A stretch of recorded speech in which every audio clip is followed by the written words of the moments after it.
Hello friends, welcome to spicy kitchen. இன்றைக்கி நம்ம spicy கிச்சனில் ஒரு சூப்பரான பஞ்சாபி தால் தட்கா எப்படி பண்ணுறதுன்னு பார்க்கலாம்.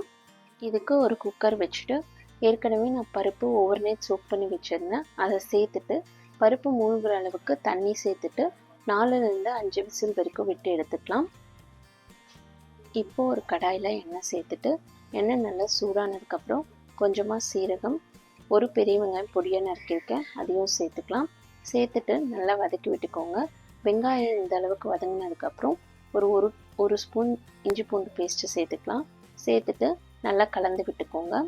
இஞ்சி பூண்டு பேஸ்ட்டோட பச்சை வாசனை போனதுக்கப்புறம் நான் ஒரு தக்காளி பொடியாக நறுக்கியிருக்கேன், அதை சேர்த்துக்கலாம். சேர்த்துட்டு இந்த கிரேவிக்கு தேவையான அளவு உப்பும் சேர்த்து நல்லா வதக்கிக்கோங்க. இதை கொஞ்ச நேரம் மூடி வச்சு வேக வச்சுக்கலாம். தக்காளி நல்லா மசிஞ்ச மாதிரி நம்மளுக்கு கிடைக்கணும். பாருங்கள், இந்த அளவுக்கு தக்காளி நம்மளுக்கு மசிஞ்சதுக்கப்புறம் இதில் சேர்க்க வேண்டிய மசாலா பொருட்கள் சேர்த்துக்கலாம். 1 ஸ்பூன் மிளகாய்த்தூள், 1.5 ஸ்பூன் மல்லித்தூள், 1/4 ஸ்பூன் சீரகத்தூள் சேர்த்து நல்லா மிக்ஸ் பண்ணிக்கோங்க. மிக்ஸ் பண்ணிவிட்டு இதில் லேசாக கொஞ்சமாக தண்ணி சேர்த்துக்கலாம். மசாலாவோட பச்சை வாசனை போகணும். பாருங்கள், இப்போ இந்த ஸ்டேஜில் நம்ம வேக வச்சுக்கிற பருப்பை இதில் சேர்த்துக்கலாம்.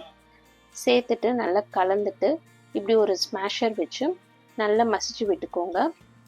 மசிச்சதுக்கப்புறம் நம்மளுக்கு கிரேவிக்கு எந்த அளவுக்கு தண்ணி தேவையோ அந்த அளவுக்கு சேர்த்துக்கலாம்.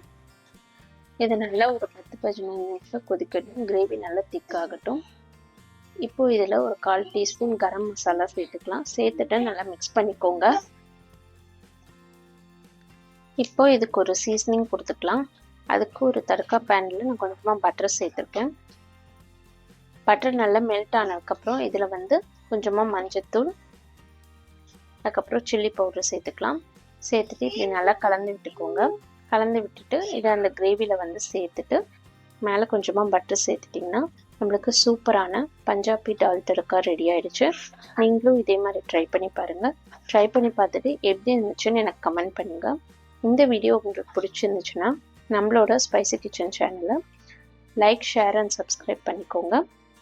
தேங்க்ஸ் ஃபார் வாட்சிங். Happy cooking.